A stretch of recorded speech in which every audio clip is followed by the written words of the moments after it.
Professor, vamos falar então agora de Trump versus Lula ou esse tarifaço aí de 50%. O que está acontecendo?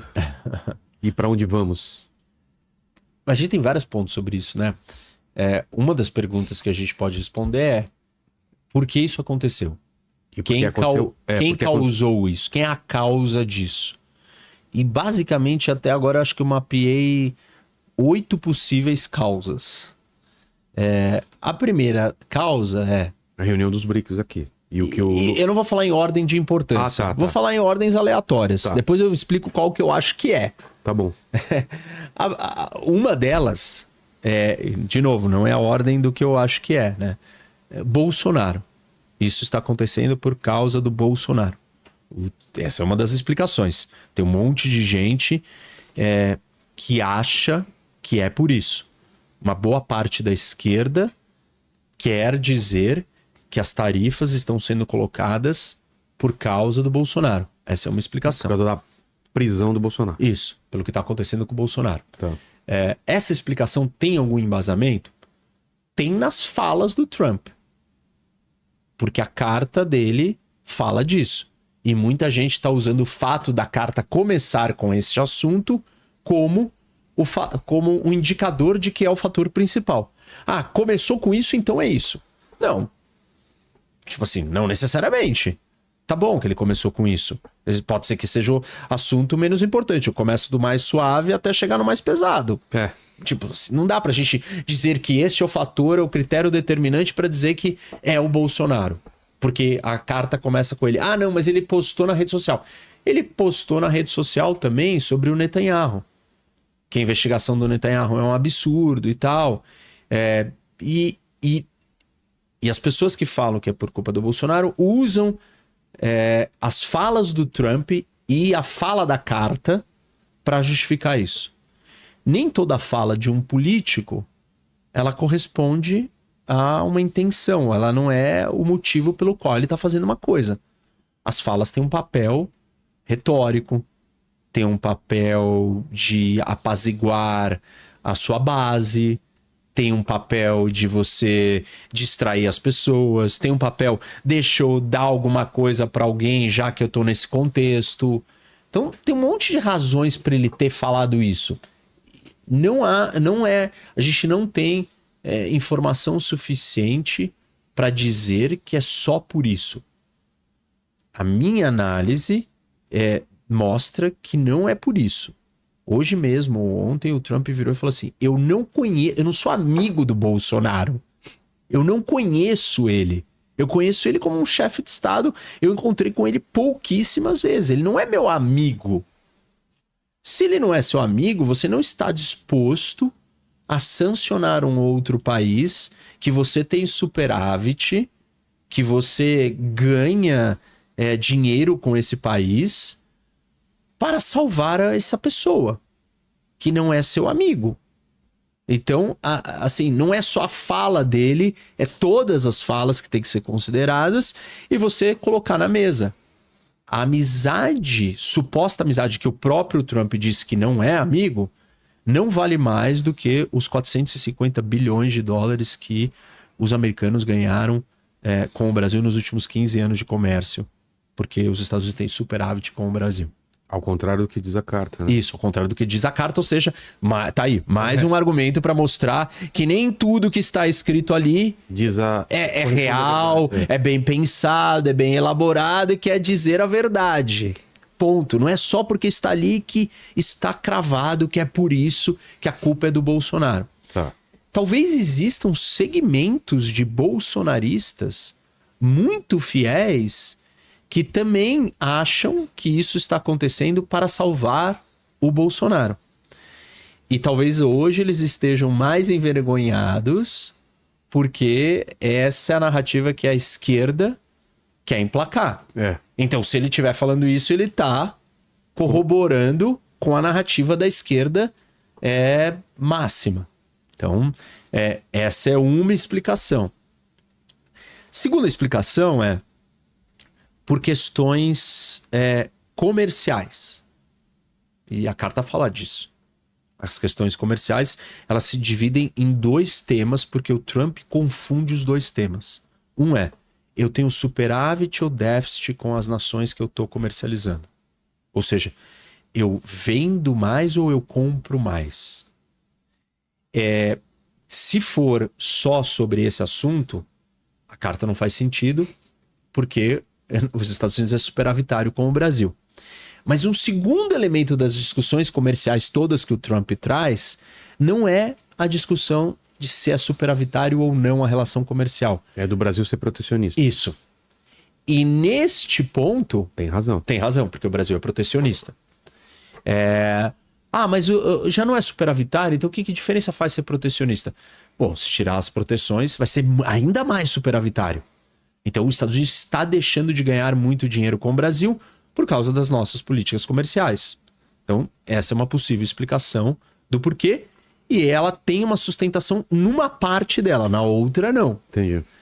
Terceira explicação é por que a liberdade de expressão no Brasil está sendo cerceada. E o Trump é um defensor da liberdade de expressão. Então vamos lá. Vamos às verdades e às análises. O governo americano usou o argumento da liberdade de expressão com algum outro país? Usou. Usou? Com a Europa. É? O Vance foi naquela reunião em Munique, naquela conferência. J.D. Vance foi na conferência e falou que a Europa é woke porque ela cerceia a liberdade de expressão dos outros partidos ou grupos políticos que estão à direita. E ele estava se referindo ao AfD na Alemanha. Então, ele usou o argumento da liberdade de expressão para criticar a Europa. Eles não atrelaram tarifas à Europa a esse tema. Eles não viraram e falaram assim, eu vou impor tarifas para a Europa porque vocês cerceiam a liberdade de expressão. Não diretamente numa carta falando isso. E dá para fazer a interpretação que a carta quis dizer isso quando ela fala das redes sociais. Mas esse é um quarto ponto que eu vou chegar lá. E não dá para você achar que isso preocupa o Trump. Porque o Trump está preocupado se a China cerceia a liberdade de expressão? Não. O Trump não está preocupado se a Arábia Saudita cerceia a liberdade de expressão. Então, não dá para dizer que o Trump é um defensor da liberdade de expressão no mundo. Acima de qualquer outra coisa. Isso, e eu não tô nem dizendo que isso é negativo ou positivo. Ele só não é, ponto. Não importa. Ele não está defendendo a liberdade de expressão no mundo. Esse não é o papel dele, ele não acredita nisso. Aliás, os republicanos não acreditam mais nessa ótica. A doutrina de política externa republicana, na época do Bush, era eu quero espalhar a democracia pelo mundo. Liberdade de expressão é um dos subelementos da democracia. Então, eles queriam ir lá e trocar o Saddam Hussein para espalhar a democracia. Os republicanos abandonaram essa tese, principalmente o Trump. O Trump no poder, ele não quer espalhar a democracia no mundo. Porque no passado acreditava que quanto mais democracia, menos...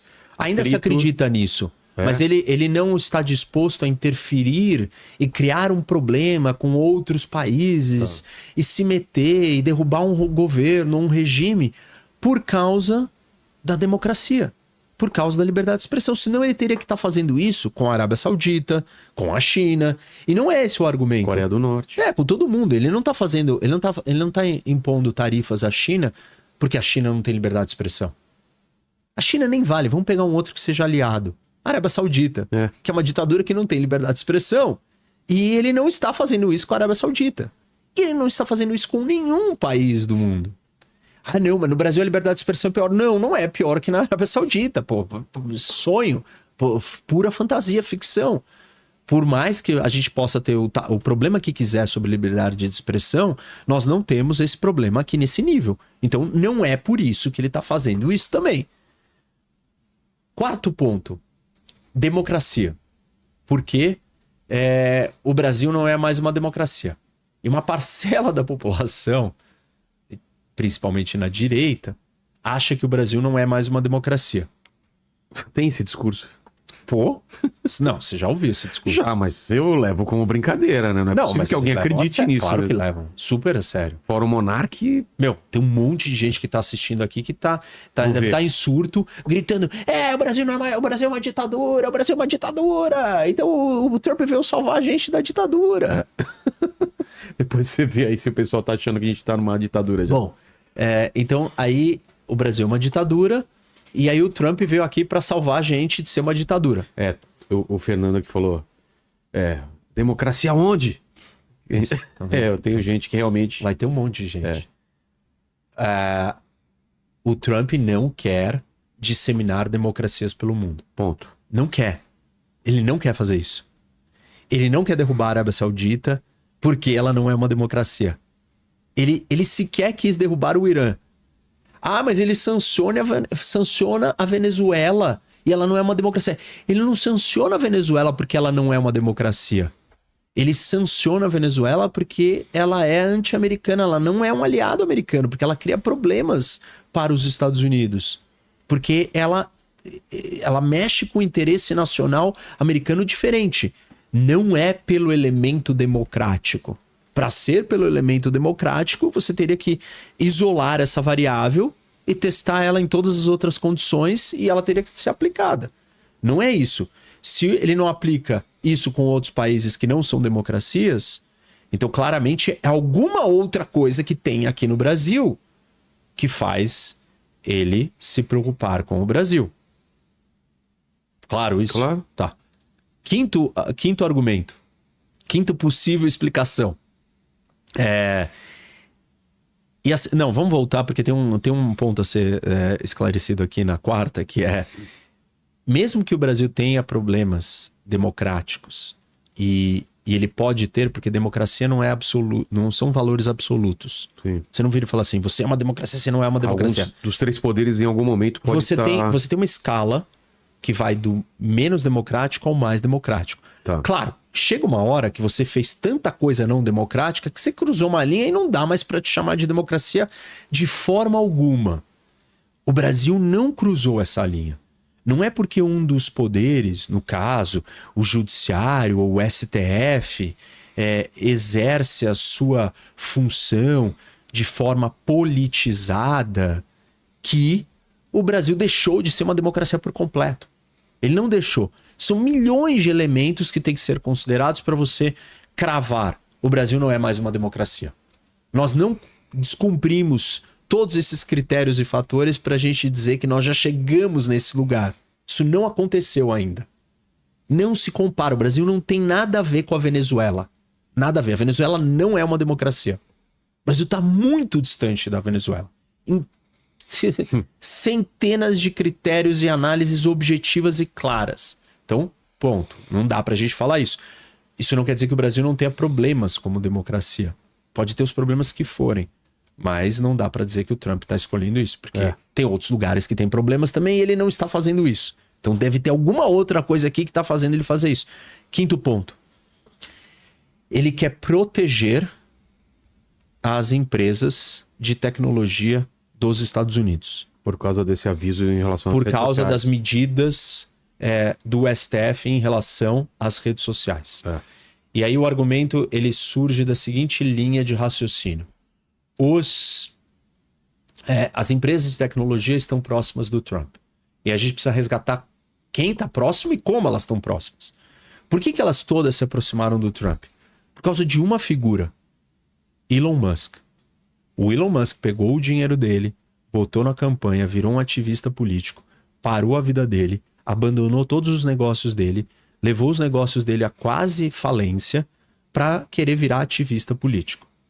No meio desse processo, ele gastou muito dinheiro, ele entrou dentro do governo, ele vivia colado do Trump, e aí, quando o Trump ganhou, o que todos os outros, ou quando eles viram que o Trump podia ganhar, o que os outros tinham que fazer? Se aproximar. Porque senão, qual é um dos maiores inimigos do Sam Altman, que é o fundador da OpenAI, do ChatGPT, é o Elon Musk. É. Se você vai deixar o seu maior rival, inimigo, Do lado do cara que é o dono do que país, assina que é o poderoso, que assina você tá mal, né? É. O outro cara tem uma empresa espacial concorrente da SpaceX, que é o Jeff Bezos. Então, se ele deixar o Elon Musk ali dentro, ele também vai se dar vai mal. perder contrato. Bom, então se a OpenAI, se a Amazon entrou, a SpaceX, o Meta. Aí o Meta vira e fala assim, todos os caras, eu vou me dar muito mal. Aí a Meta entrou. Aí quando a Meta entrou, o Google e a Apple também tiveram que entrar. E aí todo mundo entrou. Não todo mundo entrou porque eles são melhores amigos do Trump. Ou são alinhados Isso. ideologicamente. Não são. Nunca foram. Ao contrário, eles estavam todos do outro lado. Mas o Musk fez um movimento para todos irem. E o Musk rompeu com o Trump. Seriamente. Então, o fio condutor que conectou e criou essa proximidade das Big Techs com o governo americano foi rompido. Não deu tempo ainda da gente medir, né, o que vai... das coisas começarem a se desenrolar e cada um desses caras do seu mundinho, da sua empresa de tecnologia, ter a sua desavença com o Trump. Porque é muito provável que tenham e terão. E aí, então, os Estados Unidos não têm por que fazer essa defesa incondicional dessas empresas. Não na intensidade que se achava que ele podia fazer antes do Elon Musk ter rompido. Dizer que os Estados Unidos está brigando com o Brasil só por causa da rede social, também... Pode haver uma pressão, mas não isso, tipo, dizer que esse é o motivo só não dá. Vamos para o sexto motivo. A empresa do Trump, o True Social, as empresas de mídia social do Trump, perderam dinheiro com o Brasil, com as decisões do STF. E essas empresas... E é verdade isso? Porque elas foram multadas e tal. E essa empresa, esse grupo do Trump, entrou com uma ação contra o Alexandre de Moraes nos Estados Unidos. E aí o Trump, então, está fazendo tudo isso porque o seu negócio está perdendo dinheiro. O Trump, ele interfere em coisas para proteger os seus negócios. Então, ele foi para a visita no Oriente Médio e os filhos dele assinaram contratos bilionários com os fundos soberanos de Arábia Saudita, de Catar, para vários negócios, ganharam muito dinheiro. Ele ganhou um avião nessa história. Então, o Trump faz isso, mas a gente não viu ele fazer isso explicitamente, escancaradamente, com um país, porque o negócio dele tomou uma multazinha. Não é que ele deixou de ganhar, assim, bilhões de dólares. Tá bom, incomodou o negócio dele. Sétima opção, ou sétima explicação.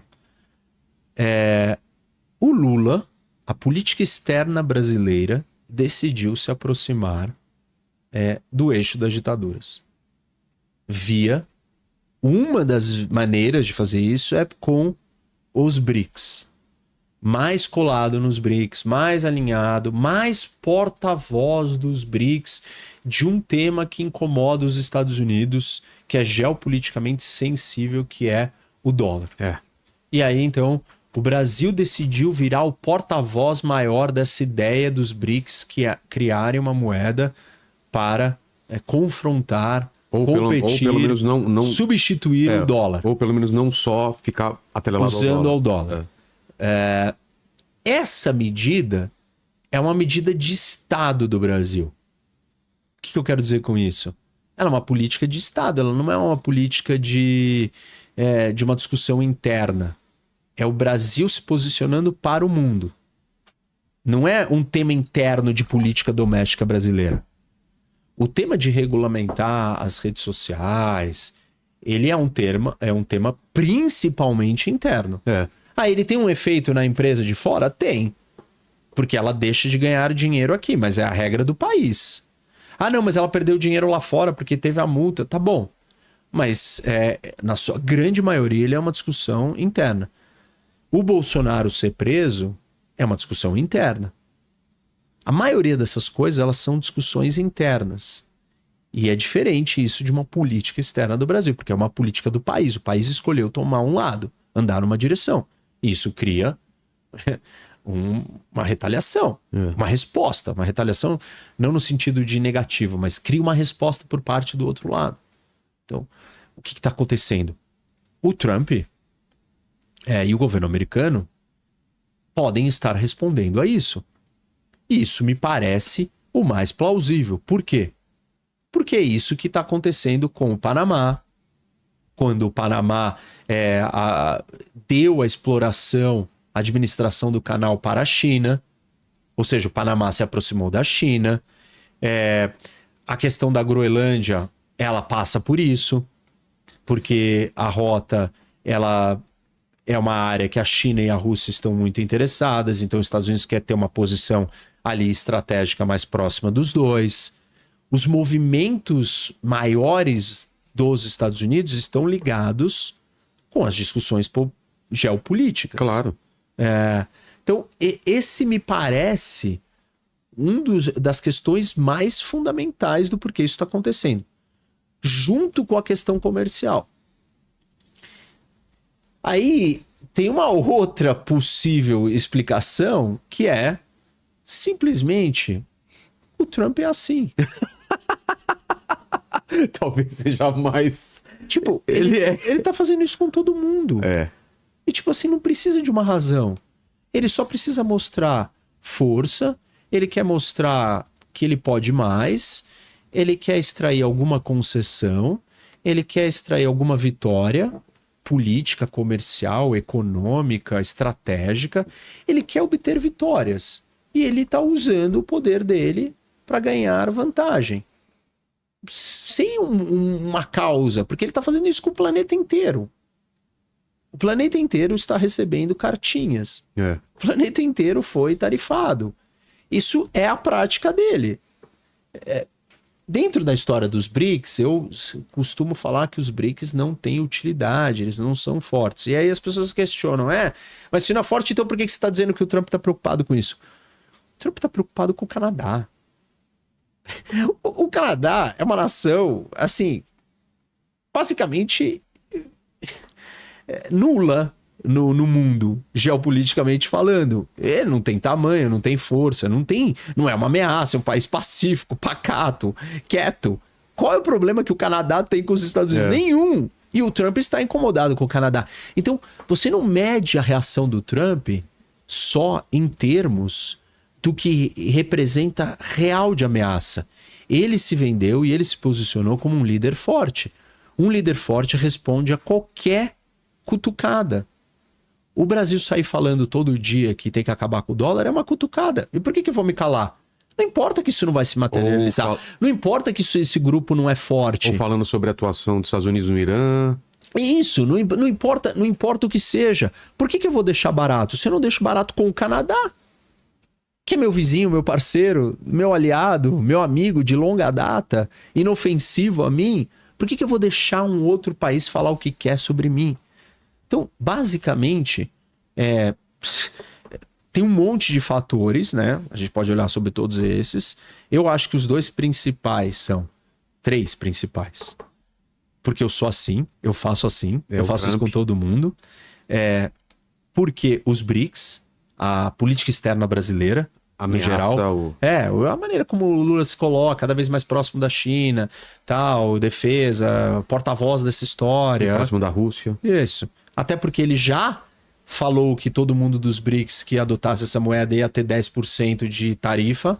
Então, já existe uma coisa em paralelo, objetiva, dita por ele. E a terceira é a questão comercial. Eu misturaria essas três e falaria, bom, essas são as três causas. As outras, elas não são as causas de verdade, mas na política nem tudo que é dito é o que é. Não, tem bomba de fumaça. Você tem... precisa falar coisa, você precisa apaziguar a sua base, você precisa sinalizar para um potencial aliado e para o mundo, ó, seja meu aliado que eu vou te defender. O que é te defender? Não custa nada intuitar um negócio, né? Em lá escrever um post sobre uma coisa do Bolsonaro. Isso não cria um problema para ele. Não tá alinhado com o Lula, de repente esse é o jeito dele se aproximar do Lula. Ou fazer o Lula se rebaixar a ele, né? Ou vir falar com ele. Então, essas outras coisas que ele fala, não necessariamente elas têm relevância real. Mas me parece que esses três motivos são os principais.